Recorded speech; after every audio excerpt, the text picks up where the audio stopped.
الفاروق سوانح عمری حضرت عمر فاروق رضی اللہ تعالیٰ عنہ، مؤلف علامہ شبلی نعمانی رحمۃ اللہ علیہ۔ حصہ اول۔ تمدن کے زمانے میں جو علوم و فنون پیدا ہو جاتے ہیں ان میں سے اکثر ایسے ہوتے ہیں جن کا حوالہ پہلے سے موجود ہوتا ہے۔ تمدن کے زمانے میں وہ ایک موضوع غالب اختیار کر لیتا ہے اور پھر ایک خاص نام یا لقب سے مشہور ہو جاتا ہے۔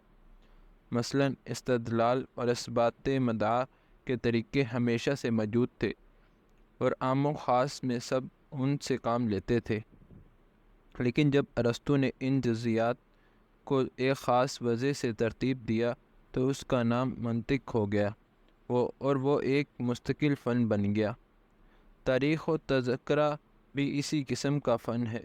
دنیا میں جہاں کہیں انسانوں کا کوئی گروہ موجود ہوتا ہے، تاریخ و تذکرے بھی ساتھ تھے، کیونکہ فخر ترجیح کے موقعوں پر لوگ اپنے اسلاف کے کارنامے خواہ مخواہ بیان کرتے تھے۔ تفریح اور گرمی صحبت کے لیے مجالس میں پچھلی لڑائیوں اور معرکوں کا ذکر ضرور کیا جاتا تھا۔ باپ دادا کی تقلید کے لیے پرانی عادات و رسوم کی یادگاریں خواہ مخواہ قائم رکھی جاتی تھیں۔ یہی چیزیں تاریخ و تذکرہ کا سرمایہ ہیں۔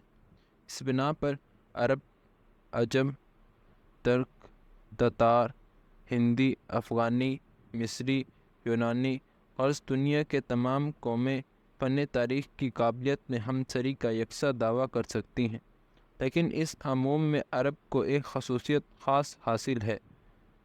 عرب میں بعض خاص باتیں ایسی پائی جاتی تھیں جن کو تاریخی سلسلے سے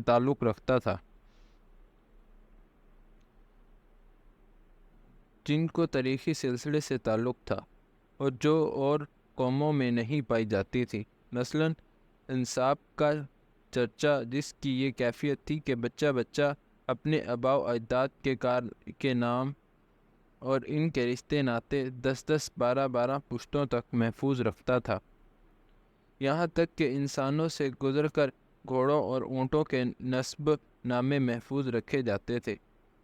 یا ایام العرب، جس کی بدولت اوقاس کا سالانہ میلہ میں قومی کارناموں کی روایتیں سلسلہ بسلسلہ ہزاروں لاکھوں آدمیوں تک پہنچ جاتی تھی۔ یا شاعری، جس کا حال یہ تھا کہ اونٹ چرانے والے بدو، جن کو لکھنے پڑھنے سے کچھ سروکار نہ تھا، اپنی زبان آوری کے سامنے تمام عالم کو ہیچ سمجھتے تھے، اور در حقیقت جس سادگی اور اصلیت کے ساتھ وہ واقعات اور جذبات کی تصویر کھینچ سکتے تھے، دنیا میں کسی قوم کو یہ بات کبھی نصیب نہیں ہوئی۔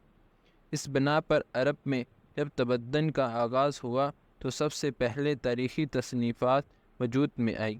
اسلام سے بہت پہلے بادشاہان ہیرا نے تاریخی واقعات قلم بند کرائے اور وہ مدت تک محفوظ رہے۔ چنانچہ ابن ہشام نے کتاب التیجان میں تصریح کی ہے کہ میں ان تالیفات سے فائدہ اٹھایا۔ اسلام کے عہد میں زبانی روایتوں کا ذخیرہ ابتدا ہی میں پیدا ہو گیا تھا، لیکن چونکہ تصنیف و تالیف کا سلسلہ عموماً ایک مدت کے بعد قائم ہوا، اس لیے کوئی خاص کتاب اس فن میں نہیں لکھی گئی۔ لیکن جب تالیفات کا سلسلہ شروع ہوا تو سب سے پہلی کتاب جو لکھی گئی تاریخ کے فن میں تھی۔ امیر معاویہ رضی اللہ تعالیٰ عنہ المتوفی سن 60 ہجری کے زمانے میں عبید بن شربہ ایک شخص تھا جس نے جاہلیت کا زمانہ دیکھا تھا، اور اس کو عرب و عجم کے اکثر معرکے یاد تھے۔ امیر معاویہ نے اس کو صنعاء سے بلوایا اور ایک کاتب اور محرر متعین کیے کہ جو کچھ وہ بیان کرتا جائے قلم بند کرتے جائیں۔ علامہ ابن الندیم نے کتاب الفہرست میں اس کی متعدد تالیفات کا ذکر کیا ہے، جن میں اس سے ایک کتاب کا نام کتاب الملوک ملوک و اخبار المزین لکھا ہے۔ غالباً یہ وہی کتاب ہے جس کا مسودہ امیر معاویہ رضی اللہ تعالیٰ عنہ کے حکم سے تیار ہوا تھا۔ عبید کے بعد عوانہ بن الحکم متوفی سن 148 ہجری کا نام ذکر کے قابل ہے۔ خواجہ جو اخبار و نصاب کا بڑا ماہر تھا، اس نے عام تاریخ کے علاوہ خاص بنو امیہ اور امیر معاویہ رضی اللہ تعالیٰ عنہ کے حالات میں ایک کتاب لکھی۔ سن 118 ہجری میں ہشام بن عبد المالک کے حکم سے عجم کی نہایت مفصل تاریخ کا ترجمہ بہلوی سے عربی میں کیا گیا، اور یہ پہلی کتاب تھی جو غیر زبان سے عربی میں کی گئی تھی۔ سن 143 ہجری میں جب تفسیر، حدیث، فقہ وغیرہ کی تدوین شروع ہوئی تو اور علوم کے ساتھ تاریخ و رجال بھی مستقل کتابیں لکھی گئیں۔ چنانچہ محمد بن اسحاق المتوفی سن 151 ہجری نے منصور عباسی کے لیے خاص سیرت نبوی پر ایک کتاب لکھی جو آج بھی موجود ہے۔ ہمارے مورخین کا دعویٰ ہے کہ فن تاریخ کی یہ پہلی کتاب ہے، لیکن صحیح یہ ہے کہ اس سے پہلے موسیٰ بن عقبہ المتوفی سن 141 ہجری نے ان حضرت صلی اللہ علیہ وسلم کے مغازی قلم بند کیے تھے۔ موسیٰ نہایت سکہ اور محتاج شخص تھے اور صحابہ کا زمانہ پایا تھا، اس لیے ان کی یہ کتاب محدثین کے دائرے میں بھی عزت کی نگاہ سے دیکھی جاتی ہے۔ اس کے بعد فن تاریخ نے نہایت ترقی کی اور بڑے بڑے نامور مورخ پیدا ہوئے، جن میں ابو محفف قلبی واقدی زیادہ مشہور ہیں۔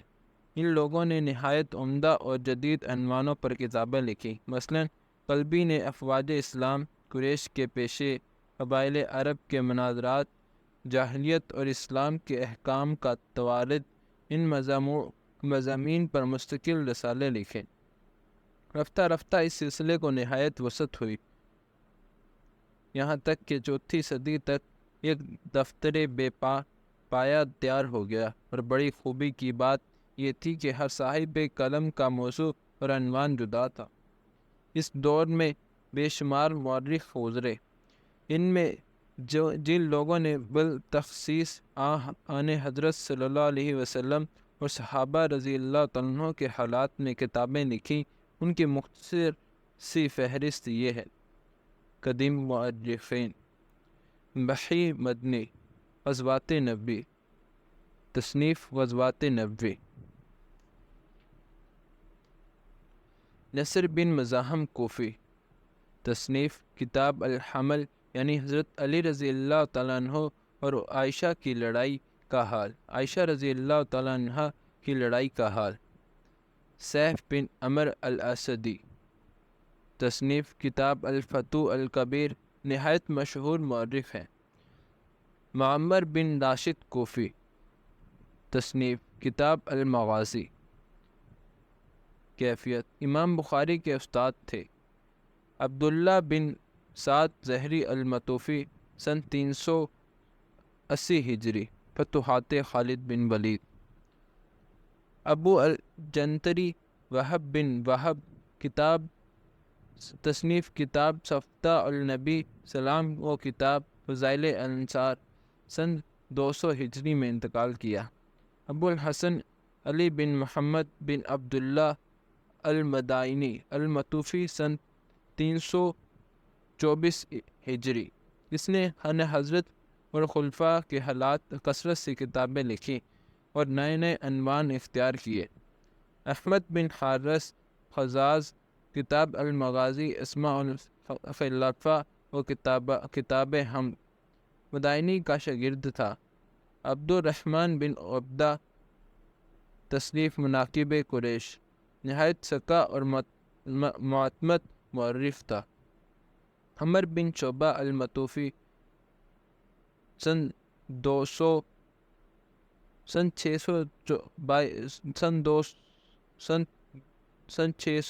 626 ہجری، کتاب امرا الکوفہ، کتاب امرا البصرہ، مشہور مورخ ہیں۔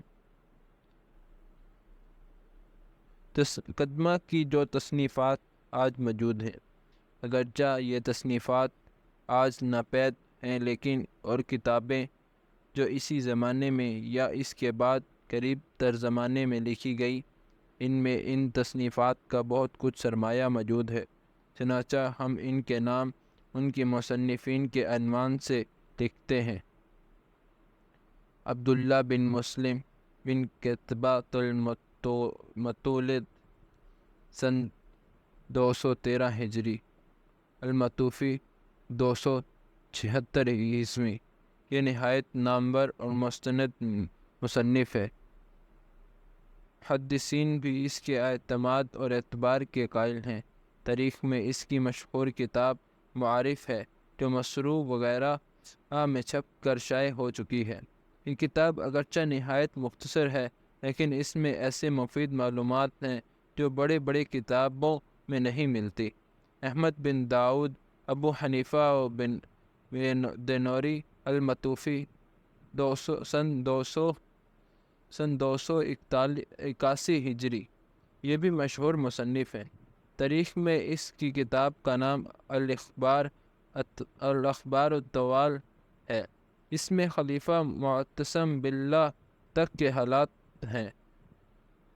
خلفۂ راشدین کی فتوحات میں سے عجم کی فتح کو تفصیل سے لکھا ہے۔ یہ کتاب یورپ میں بقام لیدن سن 1888 عیسوی میں چھپی ہے۔ محمد بن سعد کاتب العقدی المتوفی 230 سن ہجری نہایت ثقہ اور معتمد مورخ ہیں۔ گرچہ اس کا استاد واقدی ضعیف الوارع ہے، لیکن خود اس کے ثقہ ہونے میں کسی کو کلام نہیں۔ اس نے ایک کتاب آن حضرت صلی اللہ علیہ وسلم اور صحابہ و تابعین و تبع تابعین کے حالات میں نہایت بسط و تفصیل سے 10-12 جلدوں میں لکھی ہے، اور تمام واقعات کو محدثانہ طور پر باسند لکھا ہے۔ یہ کتاب طبقات بن سعد کے نام سے مشہور ہے۔ میں نے اس کا قلمی نسخہ دیکھا ہے، اب جرمن میں بڑے اہتمام سے چھپ رہی ہے۔ احمد بن ابی یعقوب بن واضح کاتب عباسی، یہ 3 صدی کے مورخ ہیں۔ مجھ کو اس کے حالات رجال کی کتابوں میں نہیں ملے، لیکن اس کی کتاب خود شہادت دیتی ہے کہ وہ بڑے پایا کا مصنف ہے۔ چونکہ اس کو دولت عباسیہ کے دربار سے تعلق تھا، اسی لیے تاریخ کا اچھا سرمایہ بہم پہنچا سکا ہے۔ اس کی کتاب جو تاریخ یعقوبی کے نام سے مشہور ہے، یورپ میں بقام لیدن سن 1883 میں چھاپی گئی ہے۔ احمد بن یحییٰ البلازری المتوفی سن 279 ہجری، ابن اسعد کا شاگرد اور المتوکل بالعباسی کا درباری تھا۔ اس کی وسعت نظر اور صحت روایت محدثین کے گروہ میں بھی مسلم ہے۔ تاریخ و رجال میں اس کی 2 کتابیں مشہور ہیں: فتح البلدان، النساب الاشراف۔ پہلی کتاب کا یہ طرز ہے کہ بلاد اسلامیہ میں سے ہر صوبہ یا ضلع کے نام سے الگ الگ عنوان قائم کیے ہیں اور ان کے متعلق ابتدا سے فتح سے اپنے عہد تک کے حالات لکھے ہیں۔ دوسری کتاب تذکرے کے طور پر ہے، جس میں حضرت عمر رضی اللہ عنہ کے حالات بھی ہیں۔ فتح البلدان یورپ میں نہایت اہتمام کے ساتھ چھپی ہے، اور نصاب الاشراف کا قلمی نسخہ قسطنطنیہ میں میری نظر سے گزرا ہے۔ ابو جعفر بن جریری البطری المتوفی سن 310 ہجری، یہ حدیث فقہ میں بھی امام مانے جاتے ہیں، چنانچہ ائمہ اربعہ کے ساتھ لوگوں نے ان کو مجتہدین کے زمرے میں شمار کیا ہے۔ تاریخ میں انہوں نے ایک نہایت مفصل اور بسیط کتاب لکھی جو 13 ضخیم جلدوں میں ہے، اور یورپ میں بقام لیدن نہایت صحت اور اہتمام کے ساتھ چھپی ہے۔ ابو الحسن علی بن حسین مسعودی المتوفی سن 386 ہجری فن تاریخ کا امام ہے۔ اسلام میں آج تک اس کے برابر کوئی وسیع النظر مورخ پیدا نہیں ہوا۔ وہ دنیا کی اور قوموں کی تواریخ کا بھی بہت بڑا ماہر تھا۔ اس کی تمام تاریخی کتابیں ملتی تو کسی اور تصنیف کی کچھ حاجت نہیں ہوتی، لیکن افسوس ہے کہ قوم کی بدمذاقی سے اس کی اکثر تصنیفات ناپید ہو گئی۔ یورپ نے بڑی تلاش سے 2 کتابیں مہیا کی، ایک مروج الذہب اور دوسری کتاب الشراف التنبیہ تبنیہ۔ مروج الذہب مصر میں چھپ گئی ہے۔ یہ تصنیفات جس زمانے کی ہیں وہ قدمہ کا دور کہلاتا ہے۔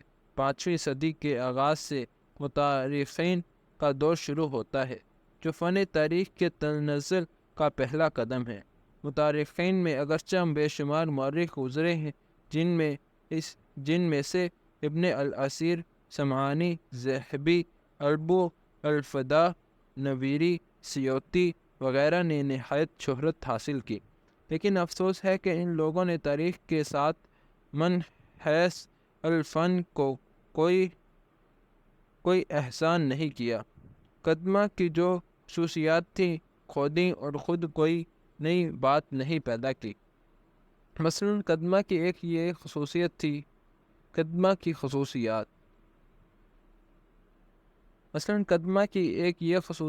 کہ ہر تصنیف نئی معلومات پر مشتمل ہوتی تھی۔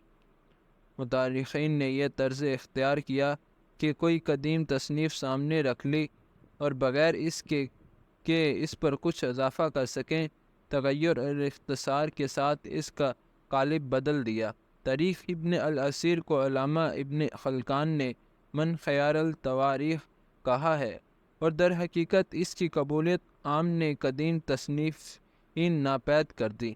لیکن جہاں تک زمانے کا اشتراک ہے، ایک بات بھی اس میں تبری سے زائد نہیں مل سکتی۔ اسی طرح ابن الاثیر کے بعد جو لوگ پیدا ہوئے، انہوں نے اپنی تصنیف کا مدار صرف ابن الاثیر پر رکھا۔ وَهَلُمَّ جَرًا، اس سے بڑھ کر یہ کہ متارخین نے قدمہ کی کتابوں کا جو اختصار کیا، اس طرح کیا کہ جہاں جو بات چھوڑ دی وہیں اس تمام واقعے کی روح تھی۔ چنانچہ ہماری کتاب کے دوسرے حصے میں اس کی بہت سی مثالیں آئیں گی۔ قدمہ میں ایک خصوصیت یہ تھی کہ وہ تمام واقعات کو حدیث کے طرح بسند متصل نقل کرتے تھے۔ متارخین نے یہ التزام بالکل چھوڑ دیا۔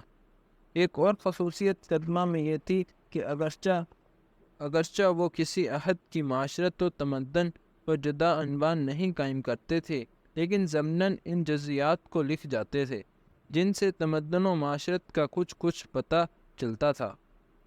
متارخین نے یہ خصوصیت بھی قائم نہ رکھی، لیکن اس عام نکتہ چینی میں ابن خلدون کا نام شامل نہیں ہے۔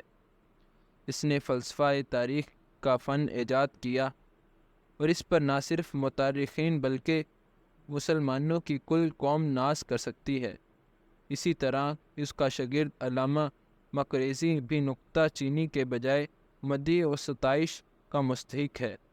بہرحال الفاروق کی تالیف کے لیے جو سرمایہ کام آ سکتا تھا وہ یہاں قدمہ کی تصنیفات تھی، لیکن حقیقت یہ ہے کہ تاریخ و تذکرہ کے فن نے آج جو ترقی کی ہے، اس کے لحاظ سے یہ بے بہا خزانے بھی چندہ کار آمد نہیں۔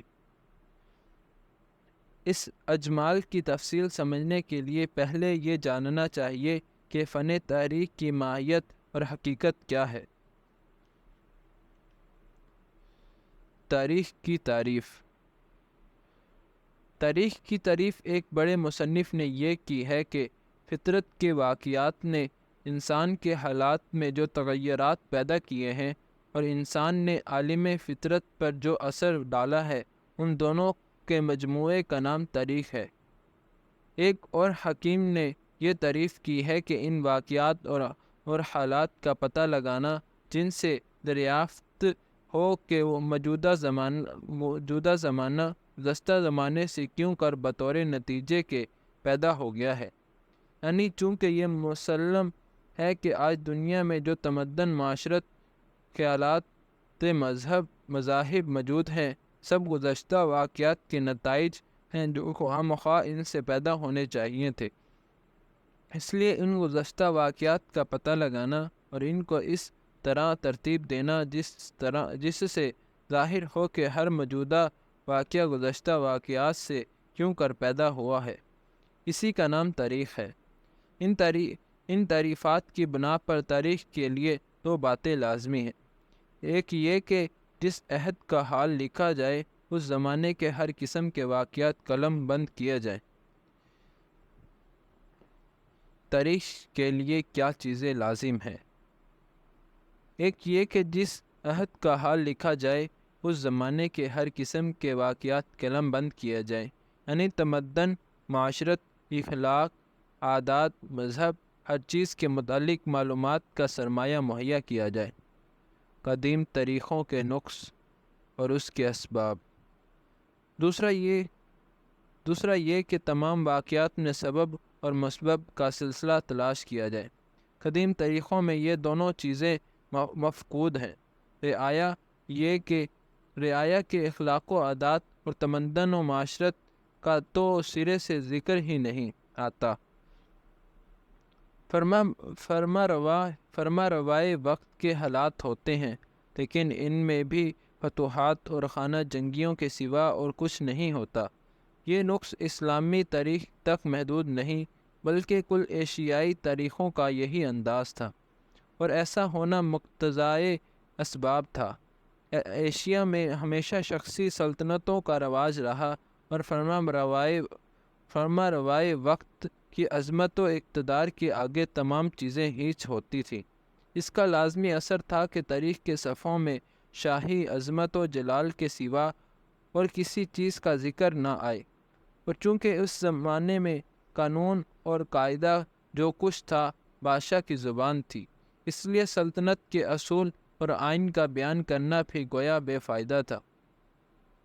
واقعات میں سلسلہ اسباب پر توجہ نہ کرنے کا بڑا سبب یہ ہوا کہ فن تاریخ ہمیشہ ان لوگوں کے ہاتھ میں رہا جو فلسفہ اور عقلیات سے آشنا نہ تھے۔ اس لیے فلسفہ تاریخ کے اصول و نتائج پر ان کی نظر نہیں پڑ سکتی تھی۔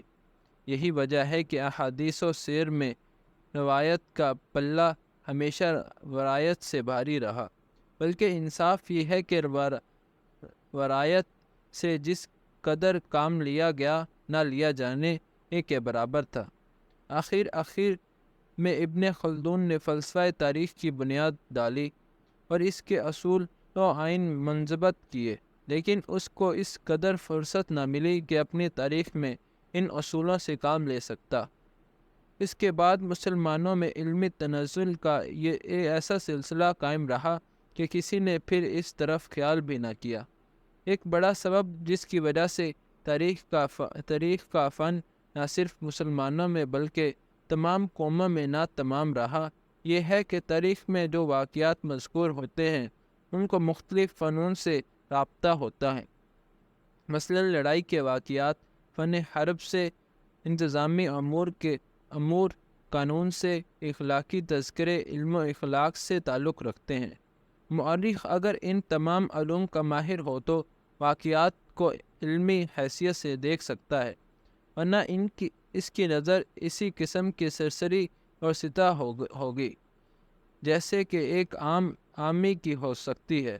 اس کی مثال یہ ہے کہ اگر کسی عمدہ عمارت پر ایک ایسے واقع نگار انشاء پرواز کا گزر ہو جو انجینئری کے فن سے ناواقف ہے، تو وہ اس عمارت کا بیان ایسی دلکش پیرائی میں کرے گا جس سے عمارت کی رفعت اور وسعت اور ظاہری حسن و خوبی کی تصویر آنکھوں کے سامنے پھر جائے۔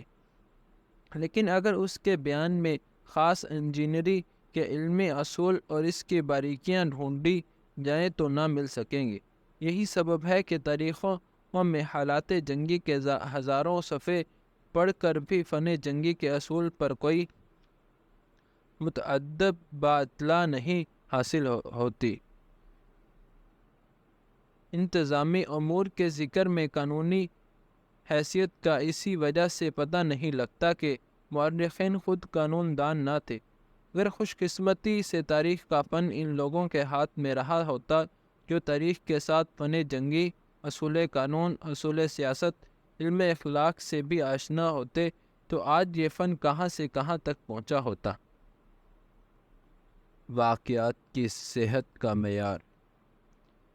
یہ بحث تو اس لحاظ سے تھی کہ قدیم تاریخوں میں تمام ضروری واقعات مذکور نہیں ہوتے، اور جس قدر ہوتے ہیں ان میں اسباب و علل کا سلسلہ نہیں ملتا۔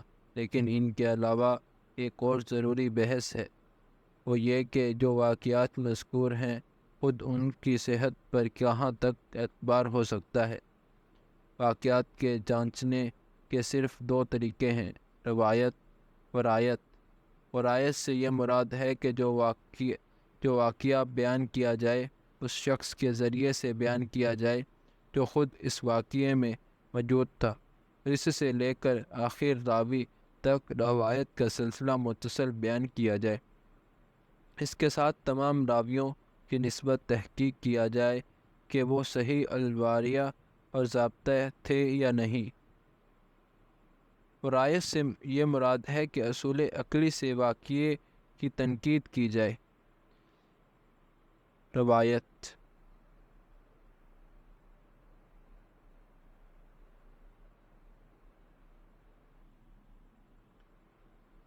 اس امر پر مسلمان بے شبہ فخر کر سکتے ہیں کہ روایت کے فن کے ساتھ انہوں نے جس قدر اعتناق کیا کسی قوم نے کبھی نہیں کیا تھا۔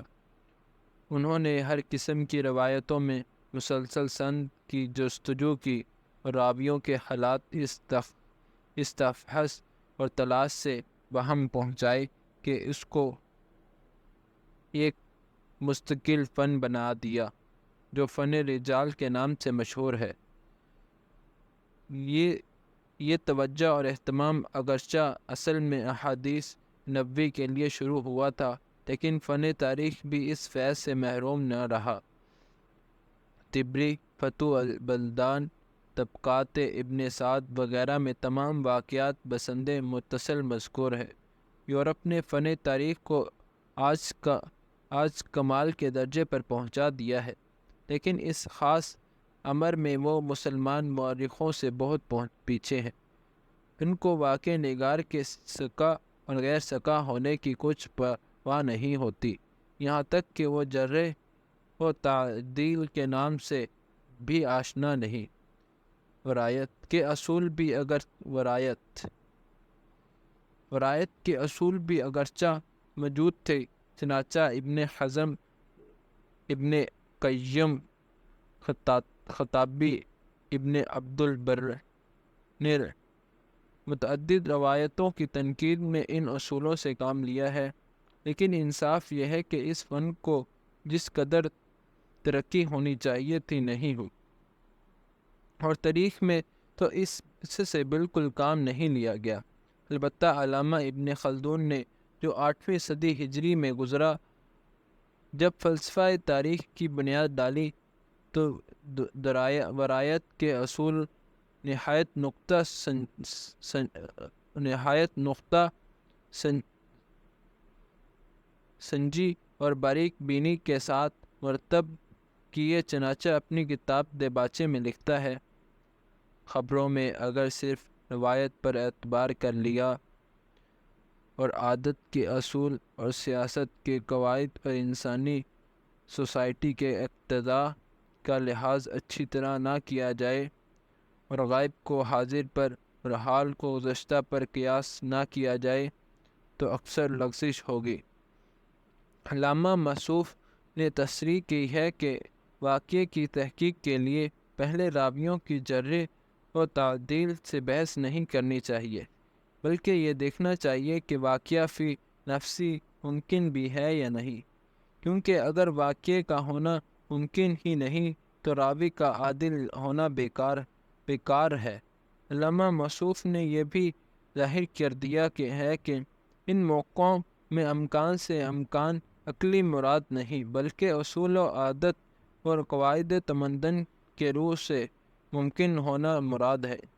اب ہم کو یہ دیکھنا ہے کہ جو نقص قدیم طریقوں کے متعلق بیان کیے گئے ہیں ان کو آج کہاں تک تلافی کی جا سکتی ہے، یعنی ہم اپنی کتاب الفروق میں کس حد تک اس کمی کو پورا کر سکتے ہیں۔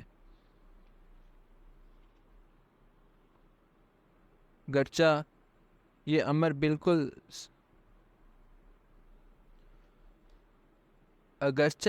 بالکل صحیح ہے، جو کتابیں حضرت عمر رضی اللہ تعالیٰ عنہ کے حالات میں مستقل حیثیت سے لکھی گئی ہیں ان میں ہر قسم کے ضروری واقعات نہیں ملتے، لیکن اور قسم کی تصنیفوں سے ایک حد تک اس کی تلافی ہو سکتی ہے۔ مثلاً الاحکام السلطانیہ اللابن الوردی و مقدمہ ابن خلدون و کتاب الخراج سے حضرت عمر رضی اللہ تعالیٰ عنہ کے طریقے حکومت و آئین انتظام کے متعلق بہت سی باتیں معلوم ہو سکتی ہیں۔ اخبار القضاء محمد بن حلف الوکی سے خاص صیغہ اور قضاء کے متعلق ان کا طریق عمل معلوم ہوتا ہے۔ کتاب الوائل لابی ہلال العسکری و محاسن الوسائل الاخبار الوائل میں ان کی اولیات کی تفصیل ہے۔ فقد الفرید و کتاب البیان و تبیین للحجاخت جہاز میں ان کی خطبات منقول ہیں۔ کتاب العمدہ لابن رشیق الکیروانی سے ان کی شاعرانہ مذاق معلوم ہوتا ہے۔ میدانی نے کتاب الامثال میں ان کی حکیمانہ مقولے نقل کیے ہیں۔ ابن جوزی نے سیرت العمرین میں ان کے اخلاق اور عادات کی وہ تفصیل سے لکھا ہے۔ شاہ ولی اللہ صاحب نے ازالہ الخفا میں ان کی فقہ اور اجتہاد پر اس مجتہدانہ طریقے سے بحث کی ہے کہ اس سے زیادہ ممکن نہیں۔ یہ تمام تصنیفات میرے پیش نظر ہیں، میں نے ان سے فائدہ اٹھایا ہے۔ ریاض النصر للمحب البتری میں بھی حضرت عمر رضی اللہ تعالیٰ عنہ کے حالات تفصیل سے ملتے ہیں، اور شاہ ولی اللہ نے اس کتاب کو اپنا ماخذ قرار دیا ہے، لیکن اس میں نہایت کثرت سے موضوع اور ضعیف روایتیں مذکور ہیں، اس لیے میں نے دانستہ اس سے احتراز کیا۔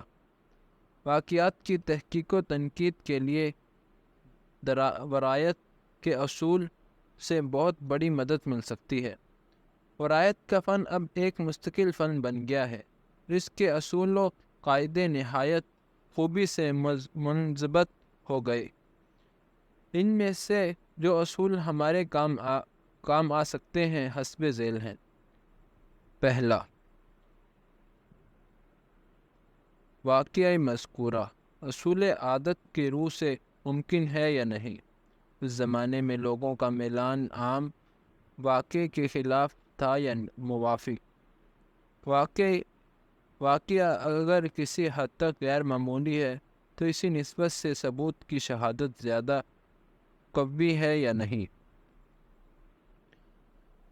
اس امر کی تفشیش کے راوی جس چیز کو واقعی ظاہر کرتا ہے اس میں اس کے قیاس اور رائے کا کس قدر حصہ شامل ہے۔ راوی نے واقعے کو جس صورت میں ظاہر کیا وہ واقعے کی پوری تفسیر ہے یا اس امر کا احتمال ہے کہ راوی اس کے ہر پہلو پر نظر نہیں ڈال سکا اور واقعے کی تمام خصوصیتیں نظر میں نہ آ سکی۔ اس بات کا اندازہ کہ زمانے کے ابتدا اور مختلف راویوں کے طریقے ادا نے روایت میں کیا اور کس قسم کے تغیرات پیدا کر دیے ہیں۔ ان اصولوں کی صحت سے کوئی شخص انکار نہیں کر سکتا اور ان کے ذریعے سے بہت سے مخفی راز معلوم ہو سکتے ہیں۔ مثلاً آج اس قدر تاریخی متداول ہے، ان میں غیر قوموں کی نسبت حضرت عمر رضی اللہ تعالیٰ عنہ کے نہایت سخت احکام منقول ہیں، لیکن جب اس بات پر لحاظ کیا جائے یہ اس زمانے کی تصنیفیں ہیں جب اسلامی گروہ میں تعصب کا مزاج پیدا ہو گیا تھا، اور اسی کے ساتھ قدیم زمانے کے تصنیفات پر نظر ڈال لی جائے جن میں اس قسم کے واقعات بالکل نہیں یا بہت کم ہے، تو صاف معلوم ہوتا ہے کہ جس قدر تعصب آتا گیا ہے اسی قدر روایتیں خود بخود تعصب کے سانچے میں ڈھلتی گئی ہیں۔ تمام تاریخوں میں مذکور ہے کہ حضرت عمر نے حکم دیا تھا کہ عیسائی کسی وقت اور کبھی ناقوس نہ بجانے پائے، لیکن قدیم کتاب الخراج، تاریخی تبری وغیرہ میں یہ روایت اس قید کے ساتھ منقول ہے کہ جس وقت مسلمان نماز پڑھتے ہوں اس وقت عیسائی ناقوس نہ بجائیں۔ ابن الاسیر وغیرہ نے لکھا ہے کہ حضرت عمر نے حکم دیا تھا کہ قبیلہ تغلب کے عیسائی اپنے بچوں کو استباغ نہ دینے دے پائیں، لیکن یہی روایت تاریخی تبری میں ہے۔ ان الفاظ سے مذکور ہے کہ جو لوگ اسلام قبول کر چکے ہوں ان کے بچے کو زبردستی استباغ نہ دیا جائے، یا مثلاً بہت سی طریقوں میں یہ تصریح ہے کہ حضرت عمر نے تحقیر اور تذلیل کے لیے عیسائیوں کو ایک خاص لباس پہننے پر مجبور کیا تھا، لیکن زیادہ تحقیق سے معلوم ہوتا ہے کہ واقعہ صرف اس قدر ہے۔ حضرت عمر رضی اللہ تعالیٰ عنہ نے عیسائیوں کو ایک خاص لباس اختیار کرنے کی ہدایت کی تھی۔ تحقیر کا خیال راوی کا قیاس ہے، چنانچہ اس کی مفصل بحث آگے آئے گی۔ یا مثلاً وہ روایتیں جو تاریخی ہونے کے ساتھ مذہبی حیثیت بھی رکھتی ہیں، ان میں یہ خصوصیت صاف محسوس ہوتی ہے کہ اس قدر ان میں تنقید ہوتی گئی ہے اسی قدر مشبہ اور مشکوک باتیں کم ہونے لگی ہیں۔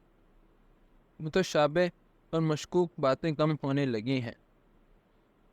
فدق قرطاس سکیکہ بنی سعدہ کے واقعات ابن عساکر، ابن سعد، بہقی، مسلم، بخاری سب نے نقل کیے ہیں، لیکن جس قدر ان بزرگوں کے اصول اور شدت سے احتیاط میں فرق مراتب ہیں، اسی نسبت سے روایتوں میں مشبہ اور نزاع انگیز الفاظ کم ہوتے گئے ہیں، یہاں تک کہ خود مسلم و بخاری میں فرق مراتب کا یہ اثر موجود ہے، چنانچہ اس کا بیان ایک مناسب موقع پر تفصیل سے آئے گا۔ انہی اصول عقلی کی بنا پر مختلف قسم کے واقعات میں صحت و اعتبار کے مدارج بھی مختلف قائم کرنے ہوں گے۔ مثلاً یہ مسلم ہے کہ حضرت عمر رضی اللہ عنہ کی خلافت کے واقعات 100 برس کے بعد تحریر میں آئے، اس بنا پر یہ تسلیم کرنا چاہیے کہ معرکوں اور لڑائیوں کی نہایت جزئی تفصیلیں، مثلاً صف آرائی کی کیفیت، فریقین کے سوال و جواب، ایک بہادر کی معرکہ آرائی، پہلوانوں کے داؤ پیچ، اس قسم کے جزیات کی تفصیل کا رتبہ یقین تک نہیں پہنچ سکتا، لیکن انتظامی امور اور قواعد حکومت چونکہ مدت تک محسوس صورت میں موجود رہے، اس لیے ان کی نسبت جو واقعات منقول ہیں وہ بے شبہ یقین کے لائق ہیں۔ اکبر نے ہندوستان میں جو آئین اور قاعدے جاری کیے، ایک بچہ ان سے واقف ہے، اور ان کی نسبت کوئی شبہ نہیں کیا جا سکتا کہ یہ وجہ نہیں کہ حدیث کی طرح اس کے لیے قطع روایتی موجود ہیں، بلکہ اس لیے کہ وہ انتظامات مدت تک قائم رہیں، اور اکبر کے نام سے ان کو شہرت تھی۔ حضرت عمر رضی اللہ تعالیٰ عنہ کے خطبے حکمت آمیز مقولے جو منقول ہیں، ان کی نسبت یہ قیاس کرنا چاہیے کہ جو فکرے زیادہ پر اثر اور فصیح اور بلیغ ہیں وہ ضرور صحیح ہیں، کیونکہ ایک فصیح مقرر کہ وہ فکرے ضرور محفوظ رہ جاتے ہیں اور ان کا مدت تک چرچا رہتا ہے، جن میں کوئی خاص ندرت پر اثر ہوتا ہے۔ اسی طرح خطبوں کے وہ جملے ضرور قابل اعتماد ہیں جن میں احکام شرعیہ کا بیان ہے، کیونکہ اس قسم کی باتوں کو لوگ فقہ کی حیثیت سے محفوظ رکھتے تھے۔ جو واقعات اس زمانے کے مذاق کے لحاظ سے چند قابل ذکر نہ تھے، اور باوجود اس کے ان کا ذکر آ جاتا، اور ان کی نسبت سمجھنا چاہیے کہ اصل واقعہ اس سے زیادہ ہوگا۔ مثلاً ہمارے مورخین نظم و بزم کی معرکے آرائیوں اور رنگینیوں کے مقابلے میں انتظامی امور کے بیان کرنے کے بالکل عادی نہیں ہیں۔ یہ ہم حضرت عمر رضی اللہ عنہ کے حال میں عدالت، پولیس، بندوبست، مردم شماری وغیرہ کا ضمناً جو ذکر آ جاتا ہے، اس کی نسبت یہ خیال کرنا چاہیے کہ اس قدر قلم بند ہوا، اس سے بہت زیادہ چھوڑ دیا گیا ہے۔ حضرت عمر رضی اللہ عنہ کے زہد و تخشف، سخت مزاجی اور سخت گیری کی نسبت سینکڑوں روایتیں مذکور ہیں۔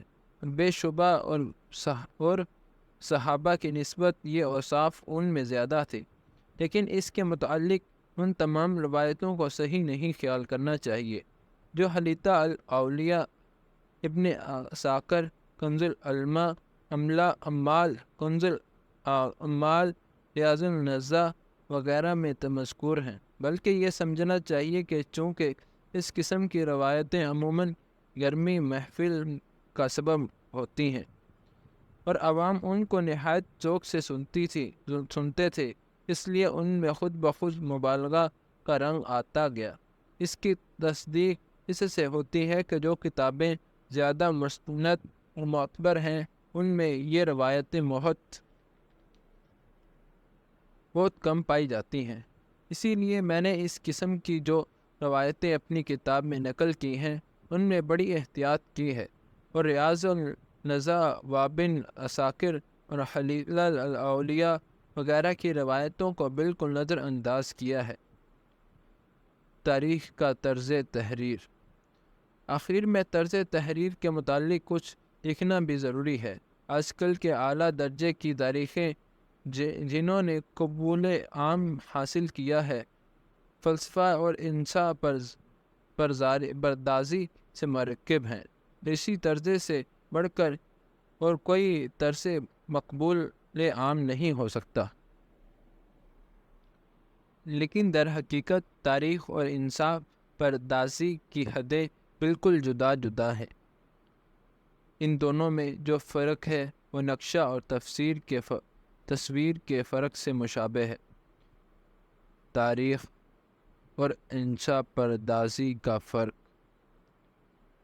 نقشہ کھینچنے والے کا یہ کام ہے کہ کسی حصے زمین کا نقشہ کھینچے تو نہایت دیدہ ریزی کے ساتھ اس کی ہیئت، شکل، سمت، جہت، اطراف، اضلاع، ایک چیز کا احاطہ کرے، بخلاف اس کے مصور صرف ان خصوصیتوں کو لے گا یا ان کو زیادہ نمایاں صورت میں دکھلائے گا جن میں کوئی خاص عجوبگی اور جن سے انسان کی قوت منفعلہ پر اثر پڑتا ہے۔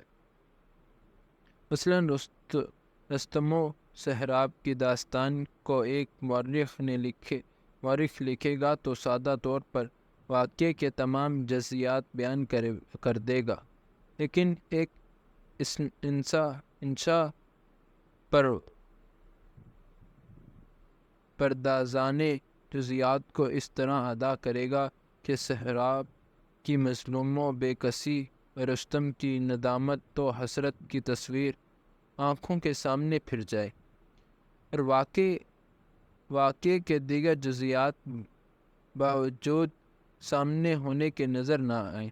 مورخ کا اصلی فرض یہ ہے کہ وہ سادہ واقعہ نگاری کی حد سے تجاوز نہ کرنے پائے، یورپ میں آج کل جو بڑے مورخ گزرا ہے اور جو طرز حال کا موجود ہے رنکی ہے، اس کی تعریف ایک پروفیسر نے ان الفاظ میں کی ہے: اس نے طریقیں شاعری سے کام نہیں لیا، وہ نہ ملک کا ہمدرد بنا، نہ مذہب اور قوم کا طرفدار ہوا۔ اسی واقعے کے بیان کرنے میں متعلق پتہ نہیں لگتا تھا کہ وہ کن باتوں سے خوش ہوتا ہے اور اس کا ذاتی اعتقاد کیا ہے۔ یہ امر بھی چتا دینے ضروری ہے کہ اگرچہ میں نے واقعات میں اسباب و علل کے سلسلے پیدا کرنے کی کوشش کی ہے، لیکن اس باب میں یورپ کی بے اعتدالی سے احتراز کیا ہے۔ اسباب و علل کے سلسلے پیدا کرنے کے لیے اکثر جگہ قیاس سے کام لینا پڑتا ہے۔ اس لیے مورخ کو اجتہاد پر قیاس سے چارہ نہیں، لیکن یہ اس کا لازمی فرض ہے کہ وہ قیاس اور اجتہاد کو واقعے میں اس قدر مخلوط نہ کر دے کہ کوئی شخص دونوں کو الگ کرنا چاہے تو نہ کر سکے۔ اہل یورپ کا عام طرز یہ ہے کہ وہ واقعے کو اپنے اجتہاد کے موافق کرنے کے لیے ایسی ترتیب اور انداز سے لکھتے ہیں کہ واقعہ بالکل ان کے اجتہاد کے قالب میں ڈھل جاتا ہے، اور کوئی شخص قیاس اور اجتہاد کو واقعے سے الگ نہیں کر سکتا۔ اس کتاب کی ترتیب اور اصول تحریری کے متعلق چند امور لحاظ رکھنے کے قابل ہیں۔ بعض واقعات مختلف حیثیتیں رکھتے ہیں اور مختلف عنوانوں کے تحت میں آ سکتے ہیں، اس لیے اس قسم کے واقعات کتاب میں مقرر آ گئے ہیں، اور ایسا ہونا ضرور تھا کہ یہ التزام رکھا گیا ہے کہ جس خاص عنوان کے نیچے وہ واقعہ لکھا گیا ہو، وہاں اس عنوان کی حیثیت زیادہ لکھلائی گئی ہے۔ کتابوں کا حوالہ زیادہ تر انہی واقعات میں دیا گیا ہے جو کسی حیثیت سے قابل تحقیق تھے اور کوئی خصوصیت خاص رکھتے تھے۔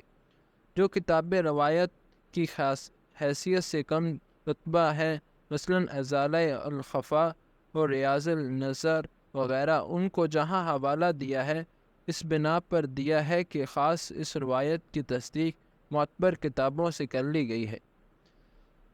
غرض کئی برس کے صحیح و محنت اور تلاش و تحقیق کا جو نتیجہ ہے وہ قوم کے سامنے ہے۔